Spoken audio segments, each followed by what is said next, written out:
Hello, biologists. Today we're going to talk about fungal diversity. We're going to talk about how we know different species of mushrooms are different species of mushrooms and what kind of species of mushrooms we have in our area, which is the Pacific Northwest. We're going to start with an amazing mushroom. This is the humongous fungus. It's considered the largest living thing on Earth. That's not colonial. And I add the caveat colonial because there's some forests that are all one genetic individual, but each tree is short-lived. And so that's a colonial individual. This is a non-colonial individual, meaning it's got one body, not many bodies. And it is 3.3 or 3.7 square miles. It covers 2,385 acres, and it's a fungus. It's called Armillaria oscea, and this is what it looks like when it puts out its fruiting body. But remember, the mushrooms are only used for sexual reproduction. So this 3.7 square fungus is invisible. It's in the dirt, and we know it's there because we've taken biopsies around the Blue Mountains, and we have found the same fungus mycelium the entire way around. What's really amazing is we don't know how old it is. We estimate it may be as old as 8.6 thousand years, which is kind of exciting. And if we were to take it out of the soil and weigh its mycelium, we estimate it would be about 35,000 tons. So it's a huge fungus. It's also a problem. And it's a problem because it's a pathogen. And so here I have a video that I'll link to from OPB, Oregon Public Broadcasting. And it will go through what this fungus is and how it's affecting the timber industry in Eastern Oregon. And so it's really interesting. I'm excited for you to check it out. I'll link to it on Blackboard. Now let's discuss how do we tell what fungi are and how we can tell if they're different species. Now, because fungi reproduction is so rare and so hard to watch and so hard to understand, we use the morphological species concept. So when you see those phylogenetic trees of fungi, or when you hear that there's different species in a genera for fungi, that's related for its morphological features, its body features. And all mycelium looks the same. So when we say body features, we mean of the mushroom. So here I have some beautiful mushrooms for you. I'll put photo credit to who does it, except if there isn't one, it means it's my photo. I tried to use as many of my photos as possible because I'm really proud of all the mushrooms I found, and I want to show off what mushrooms are in our area. So this is an Amanita. It's probably Amanita geminiana or Amanita aprica. It's hard to identify Amanita as species, but it's definitely an Amanita. And I can tell what genus it is by looking at it because I'm noting the body features. So the first thing we look at is the cap of the mushroom, which is called the pileus. Then we look at whether or not it has gills or pores or teeth. That's called the hymenophore. Hymenium is where it produces its spores. If there are gills, like in this Amanita, they're called lamellae. Then we look at its stipe, which is its stem, and we see whether or not it has a little skirt.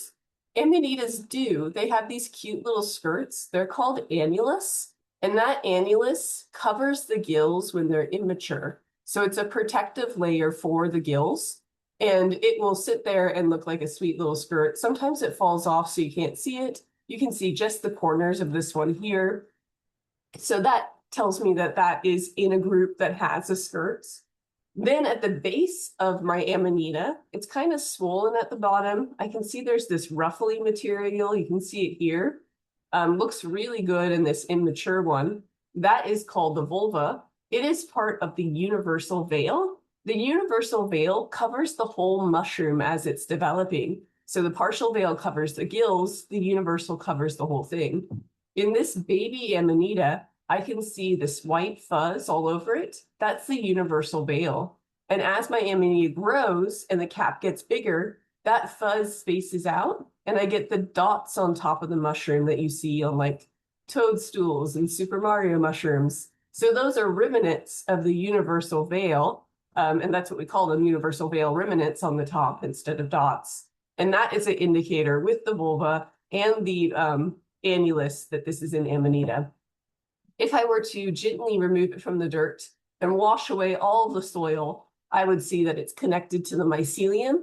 That is the individual fungus that lives under it. So these 4 mushrooms are all part of one fungus, and it's putting up 4 reproductive structures. We mentioned the hymenophore can have different types. So here we can see the gills. This is lamellae. This is an agaricus xanthodermis. Here we have pores. These are little round or kind of angular structures inside the pores on the surface area of this material. That is where the basidia are.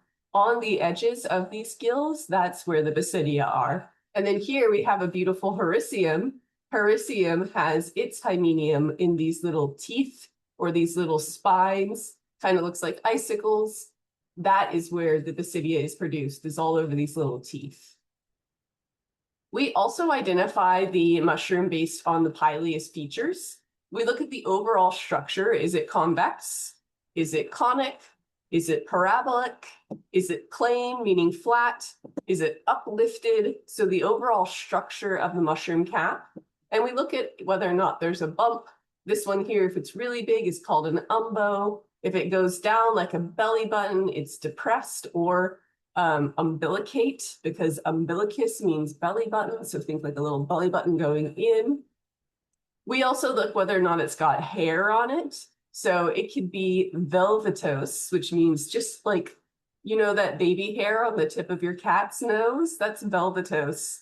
Or it could be full on hirsute or hispid or tomatose or villose, and that determines whether or not the little hairs are kind of curly or they're straight, or if it feels like suede. So there's different characteristics that we pay attention to when we touch the top of the pileus. The pileus can also have scales. Those are called squamose.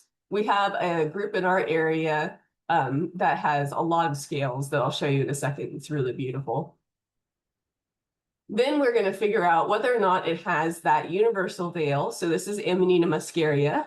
When it's in a stage like this, and the Amanita is covered fully by the universal veil, we refer to it as the egg phase. So if you were to take one of these round things and cut it in half, you would see that inside there is a developing mushroom.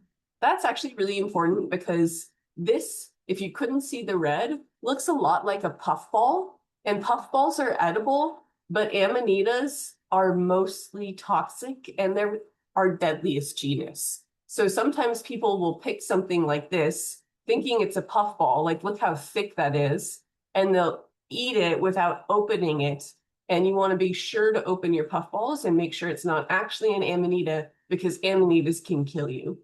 As this grows, as this mushroom grows, this universal veil will space out and we'll get those universal veil ruminants on the top of the pileus that is really characteristic of the Amanita genus. Then here we have a beautiful Cortinarius. This Cortinarius is also protecting its mushroom as it develops, but instead of a universal veil, it uses goo and slime. So this is called viscous, and this is a gelatinous protein mix, and it is as slimy as it looks. And so the idea is predators won't want to eat this because it's really nasty. And in fact, there are some edible mushrooms that are covered in a layer of slime, but you have to remove the slime before you eat them. Otherwise, you'll get terrible diarrhea. So this will cause nasty diarrhea, but if you can remove the slime, sometimes some slimy ones are edible if you're so inclined to try doing that. Another thing that we look for when we're identifying mushrooms is whether or not it changes color when it's bruised. We call that staining. Here I have an agaricus xanthodermis. Xantho means yellow and dermis means skin. So when this skin is scraped or bruised, it turns color and it changes color to yellow. This is a common one that we have on the Mount Hood campus. It's really cool to see. We also have some that stain blue. So here's a bolete. It's got pores instead of gills, and it stains blue when it's cut and exposed to oxygen. Here's another bolete. It stains this black purple color. Sometimes these color changes are instantaneous, and sometimes they take a few minutes. Often the color change will indicate whether or not a species is edible. In general, we don't eat color changing mushrooms except for one group that is a psychedelic. And still then it's poisonous because it's a psychedelic, right? It's trying to poison you so you don't eat. We also note whether or not the gills or the lamellae are attached to the stipe or to the cap and how they're attached. So this is a key identifying feature. If you ever get into foraging, the attachment of the gills or the pores is like really important. So if it attaches directly to the stipe, it's called adenate. If it goes in and attaches to the armpit between the stipe and the pileus, it's adnexed. If it runs down the stipe, it's decurrent. If it reaches up and attaches right to the pileus, and you can see a little circle around the top of the stipe, it's free. All of those are super important taxonomically and to identifying the mushroom and making sure that you're not accidentally going to poison yourself as you're foraging. Here we have this different visual of the same idea. I think this one's really nice for showing the notched, which is D, where it goes up and then it has a little whoop, and then it attaches to the stipe. We also identify mushrooms based on spore color. So you take your mushroom, you cut off its stipe, you put its pileus and the lamellae on a piece of paper, you leave it for 12 hours, and then you lift it up and you see what color are the spores that it deposited on the paper. So this is chocolate brown from agaricus. Here is rusty brown from cortinarius. Here's a bolete, it has olive brown. Amanitas have white spores, so you have to make sure to put them on different colored papers, because if I put that on white paper, I wouldn't be able to see the white. The genus Russula has different colored off-white spores, and people are really persnickety about the color. So if it's eggshell versus cream, those are different types of Russula. And so it can be really hard to identify the color. And this is also like not traditional colors. These are mycologist colors. So there's one that's pink, there's one that's green. It's not really pink, it's not really green, it's just kind of pink and green. So you have to kind of get used to what the color means. Another way that we identify the mushrooms is microscopically. So this is a cross-section of a gill of a mushroom. This is the lamellae here, and the lamellae is under the cap. These are the gills, and all around the surface of the gill, these red structures are the little tiny things that space out the basidius. And then here, this is the basidia, and you can see this basidia is producing 4 basidius spores. Here's another basidia with the basidius spores. So the spacing of the basidia and the features of the mycelium inside of the lamellae are all important. We also want to look at the top of the cap, the pileus, and we want to see if there's any interesting structures to prevent herbation. Those are called cystidium. I have another slide coming up to show you the different types of cystidium. We name the cystidia based on where it's found. So pleurocystidia are found on the side of the gill. Chylocystidia are found on the tip of the gill. Sometimes there's cystidia on the cap. Sometimes there's cystidia on the edges here. They each have a different name. So the taxonomy and the vocab help you identify the species based on its morphological traits. When we're looking at the microscope, we also want to identify whether or not the hyphae has dividers between the cells. If it does, if it has cell walls between the cells, we say it's septate. Each of these is a septum. More than one is a septa. That's just what we call the cell walls in fungi. If it doesn't have it, which is pretty common, it's cenocytic, which means no septa. So there's no cell walls in between these different cells. We're also going to look for clamp connections. These are annoying because they're really hard to see. And if they have none, maybe it means that you just didn't get a right section of the body. So you have to look a lot to try and find them. But if they have them, clamp connections are an important taxonomic feature. A clamp connection is a specialized way that fungi sometimes grow different cells. So here I have a little mycelium. It's dikaryotic. These are the nuclei that are haploid from each of the parents. They have not yet done karyogamy. So this is plasmogamy so far, but not karyogamy. Here we've identified them as B and A to note meaning type.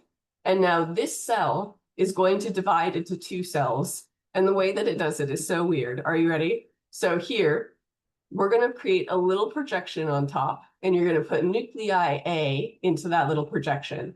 Now, both nuclei A and B are going to do mitosis. So they're both going to duplicate themselves. And the new nuclei are going to move into the tip of this hyphae where the new cell will be. You're then going to form a cell wall blocking off the new A and B from the original cell, but A is still in this weird little projection. And so it grows backwards and it adds itself back to the cell behind it. So bizarre. And as it does so, it creates these little connector tubes that we call clamp connectors. So this is where one of the nuclei migrated back to the cell behind it. We also want to look at spore ornamentation and spore shape. If your spore is perfectly round, you call it globose.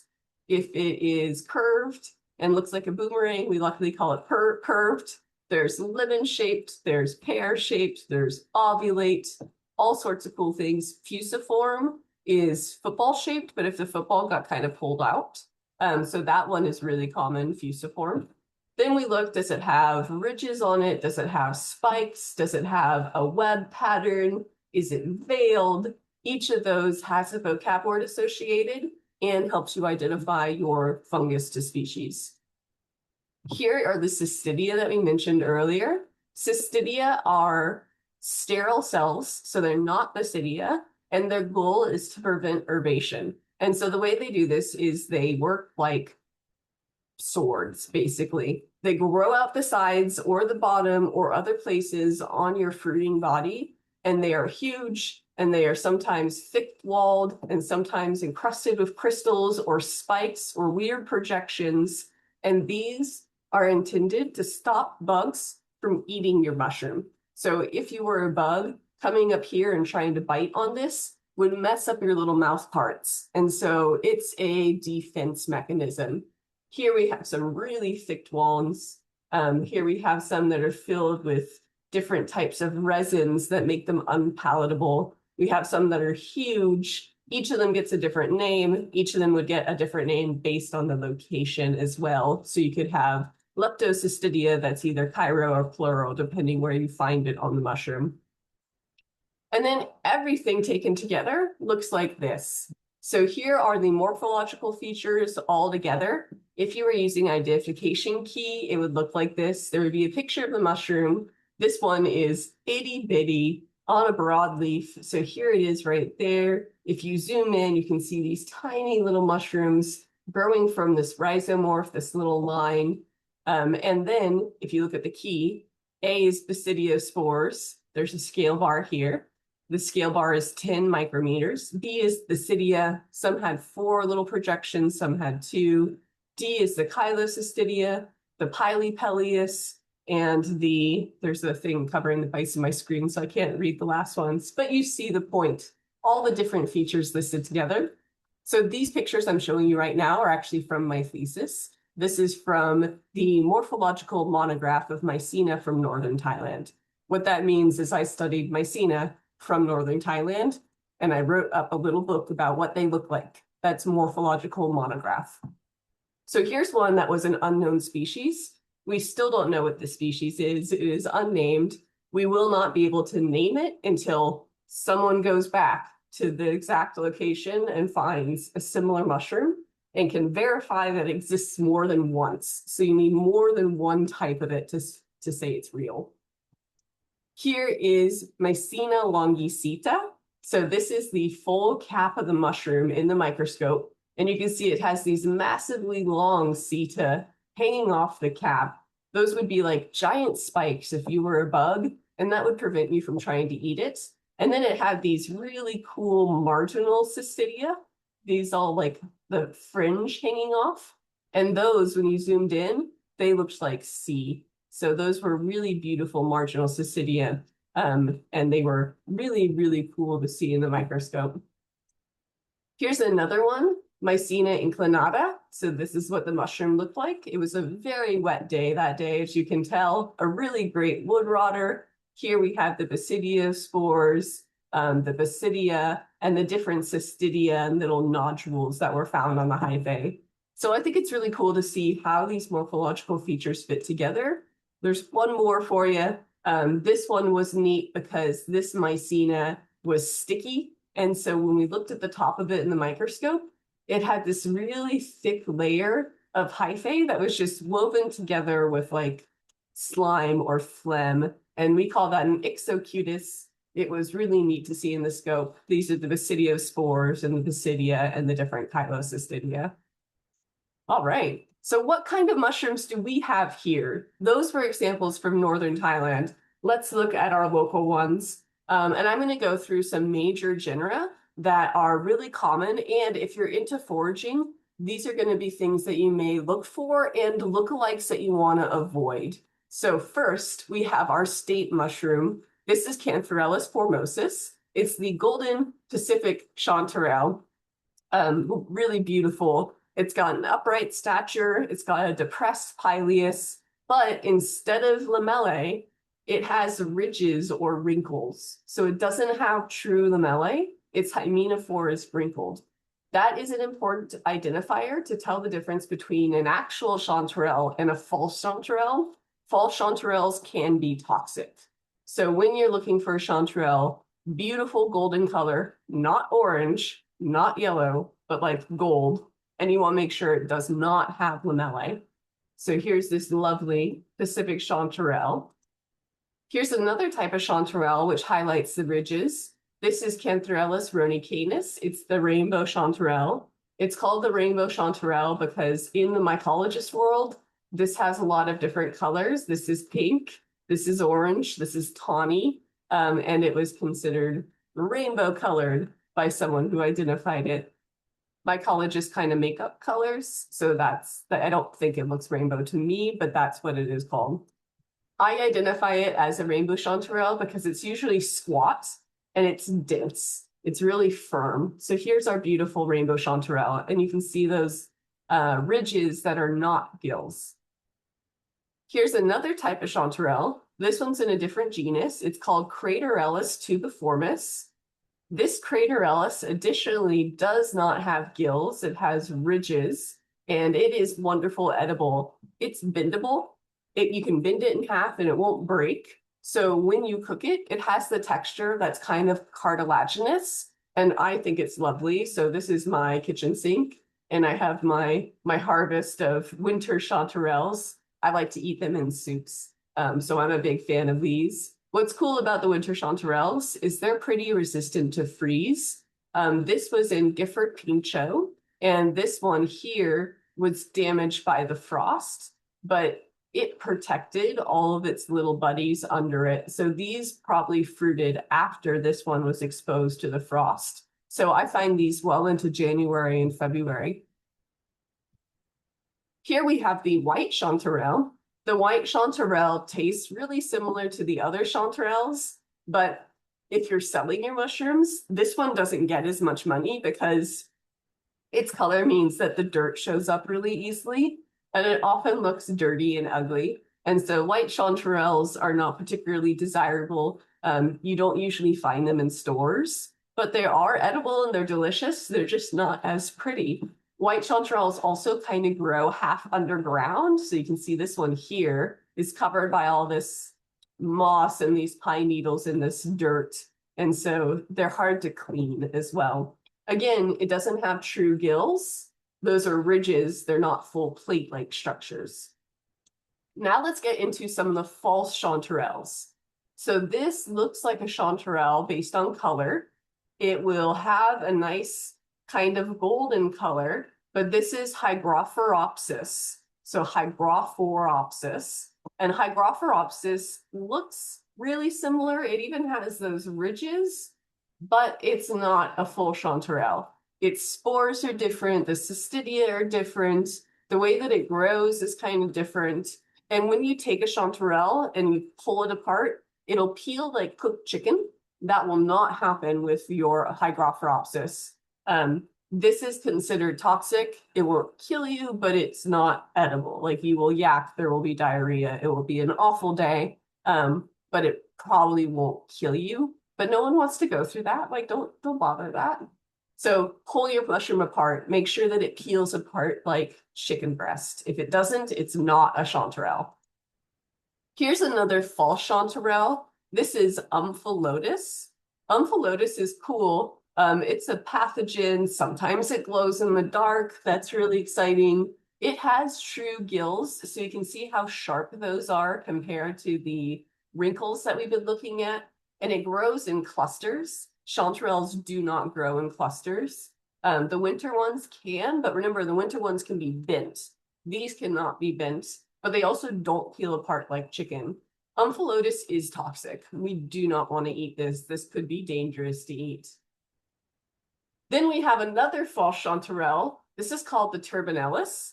Turbinellus, to me, doesn't really look like a chanterelle, but it has the right coloring and it has ridges and it kind of has that cone shape that chanterelles do.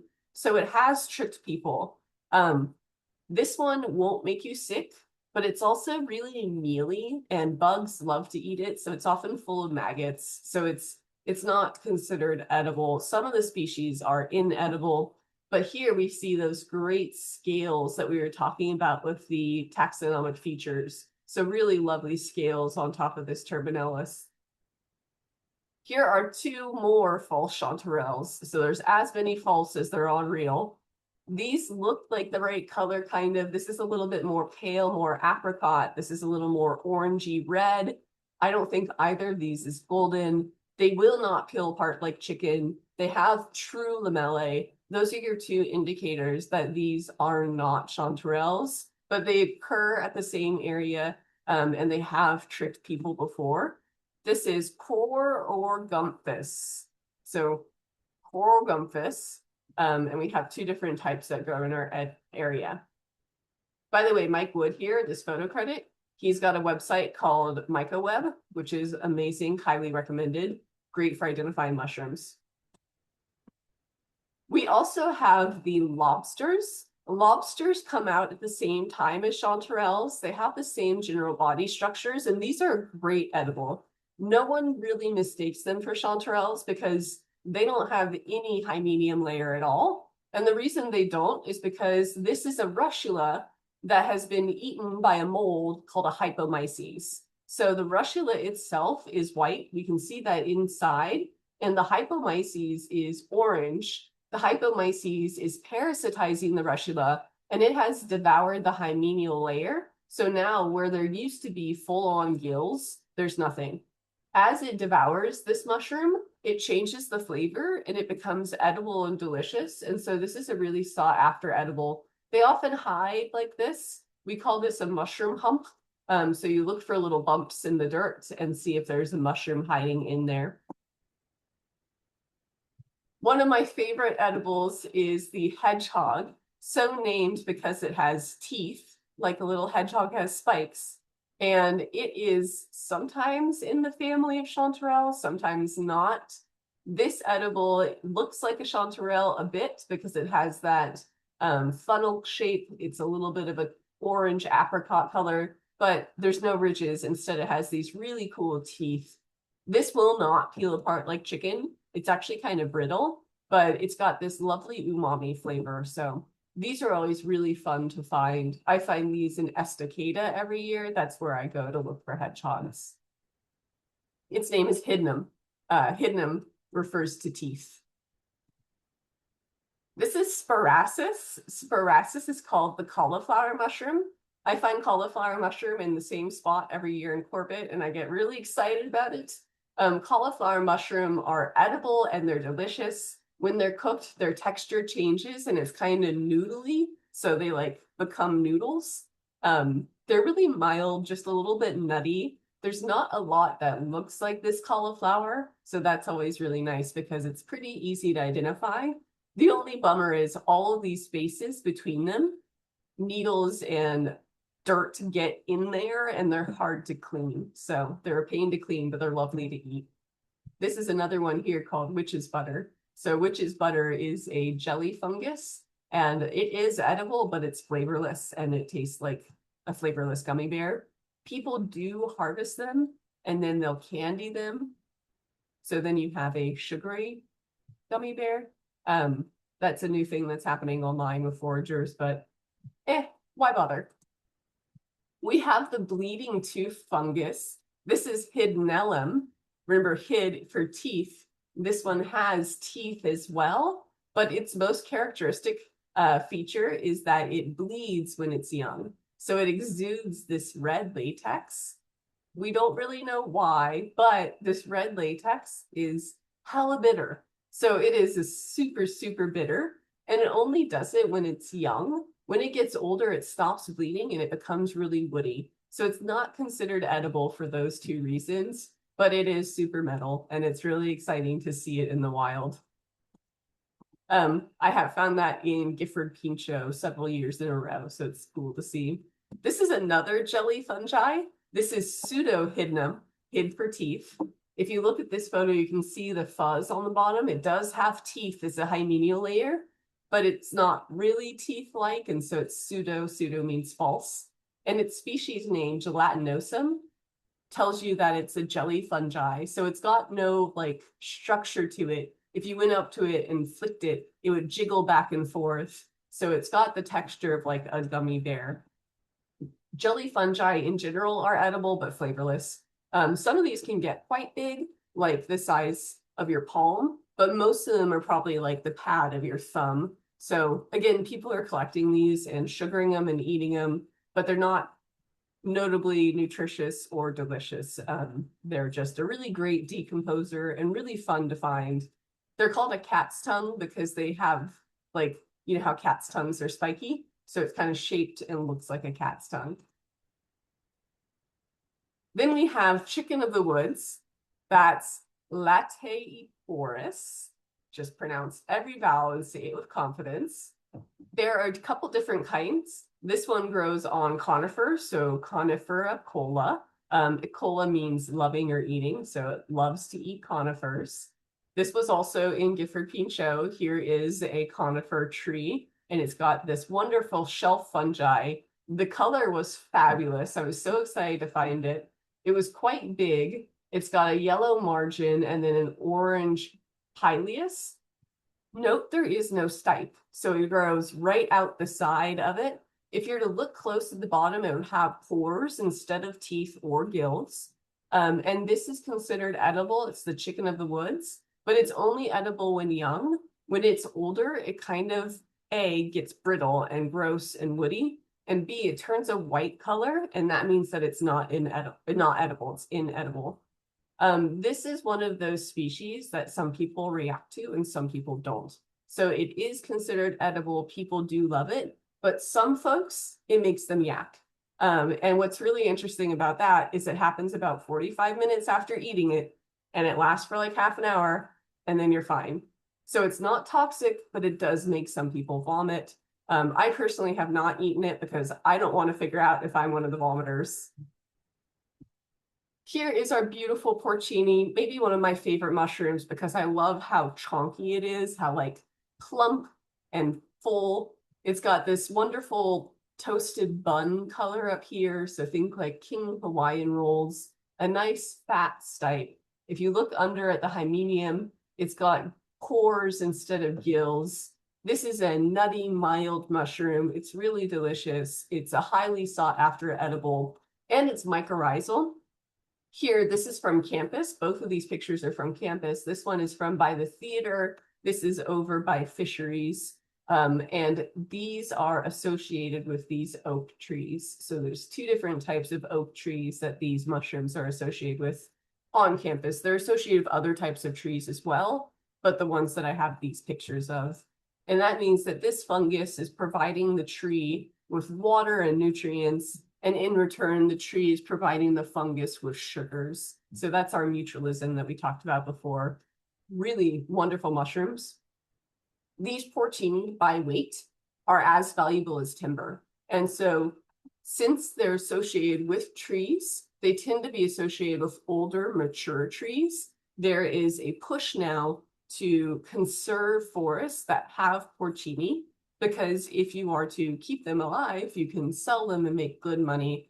And if you were to cut down those trees for timber, you get that money once. Whereas if you keep them for the porcinis, you get that money every year. So we're trying to give economic incentive for conservation using things like porcinis, which are associated with mature forests.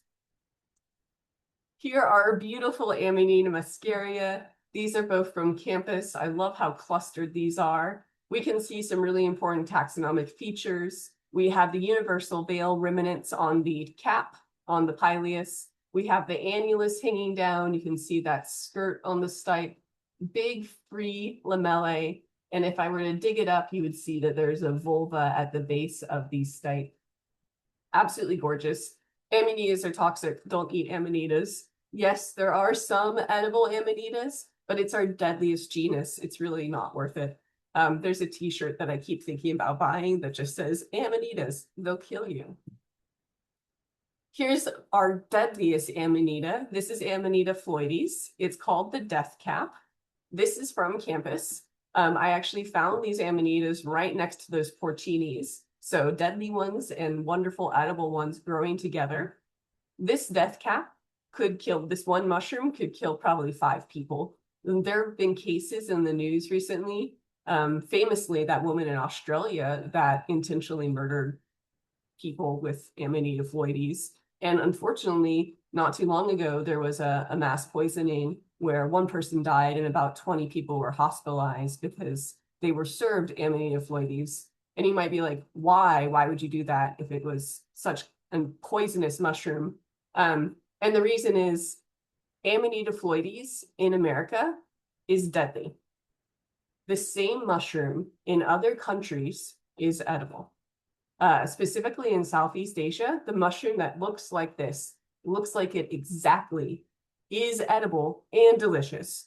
And so if you are a Southeast Asian immigrant, you move to this area, you find a mushroom that you have spent your entire life collecting, it literally looks exactly the same, but ours is deadly. And so that's a problem because we don't have a lot of information out about how location changes what you can forage. And so most people that die from Amanita phalloides are eating a mushroom that they absolutely know. They know how to collect. They just don't know that it's deadly in this location. So we need to work on our mushroom outreach. Also, amanitas will kill you. Don't bother with amanitas. Here are some characteristics. Amanita phalloides does not have the universal veil remnants on top. Sometimes it has a patch instead of dots, but it usually falls off. So we're looking for an annulus. And then here, the Amanita phalloides has a big sac-like vulva. So you can see it really well in these pictures.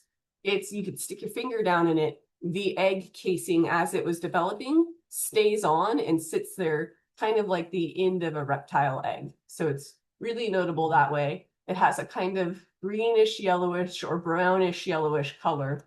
So look out for Amanita phalloides. Really beautiful to find. You can touch it. You can touch every mushroom in America. And that's not true for Australia. But in America, you can handle every mushroom. You can smell every mushroom. You can even lick it, just don't eat it. So taxonomically, being able to pick it up and look at it and smell it is important to identifying it. Just don't eat it. Here's Mycena. This is Mycena hematopus. I've showed you pictures of this Mycena before. It's one of my favorites. This is from on campus. It's got a beautiful pink color. It's got that frilly edge of the margin of the pileus. And its most distinctive feature is when you cut it, it bleeds. So heme for blood, hematopus, the bleeding fairy bonnet. We also have some other bleeding mushrooms. This is Lactarius rubidus. So this mushroom is commonly called the candy cap. I find it on campus every year. It has the texture of an orange peel. When you break it, it bleeds, but it has to bleed like a 2% milk, not a whole milk in color. If it's whole milk, if it looks like Elmer's glue, it's not edible. But this one, see how it's a little bit watery? It is edible. And this mushroom doesn't taste like much, but when it's dehydrated, it smells like maple syrup. And so this mushroom is often added to desserts, hence calling it the candy cap. It adds like a little aroma, but it doesn't I think it kind of tastes like dry oats. It is really neat though that it smells so sweet. Here we have oyster mushrooms. This is Pleurotus, pleur for lung. This oyster mushroom looked to someone like an oyster shell, and that's why it's ostriatus. That means oyster. It's a wood decomposer. It's really common. I found it right on the Sandy River at Dabney and at that little park right behind the Sugar Pine Drive-In. So super common wood rotter. It's a delightful edible. I think it's a little lemony. It's really nice. This is one of the ones that's really easy to grow. So I grow this at home sometimes. It's really fun to grow. There is a lookalike, however. This is Pleurocybella. Pleurocybella is found in the same areas, but oyster mushrooms grow on hardwood, and Pleurocybella grows on conifers. So to tell the two apart, you really need to know your trees. Pleurocybellus, the angel wings, is now considered toxic and deadly. We used to consider it edible, but lately it's been linked to different deaths. And so now we no longer consider it edible. The only real way to tell them apart, because the Pleurocybella is supposed to be thinner in flesh, but I found really chunky ones, is identifying the wood. So if you're collecting oyster mushrooms, please be able to identify your wood. Then we have corals. Corals are generally placed in the group Romaria, and they are absolutely gorgeous. They come up from the earth like this.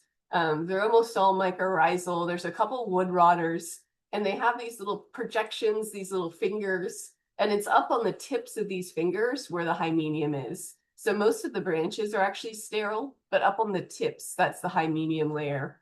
Really beautiful. Some of them can be bright colors, bright yellow, bright red. Then we have our tried and true Schizophilum commune. You know this one because it's wonderfully got 23,000 different sexes, and it's the most common wood rotter in the world, so you will find this one if you're looking for it. What's cool about the Schizophilum is that each one of these gills forks. So you can see this is one gill here, and then it forks into 2, and it forks into 4.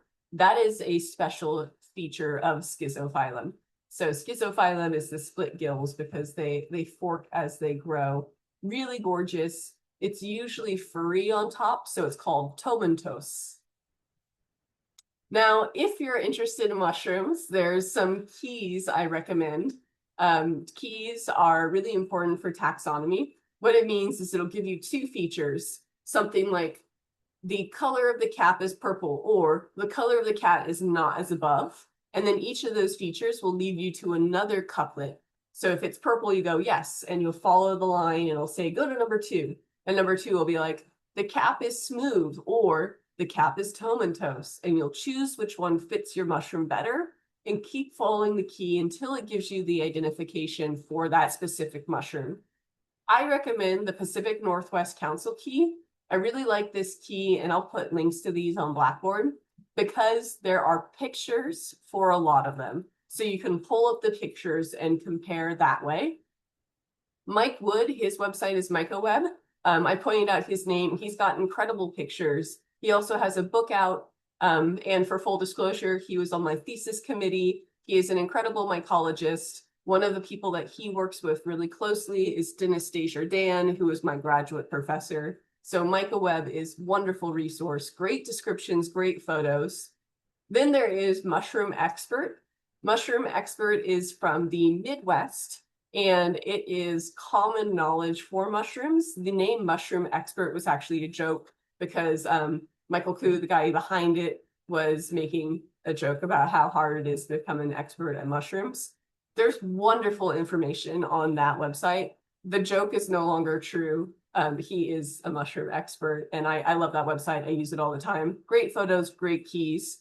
And then here is another Mushrooms of the Pacific Northwest key for you to check out. This one's cool because there are pictures as well as you get used to identifying the morphological features.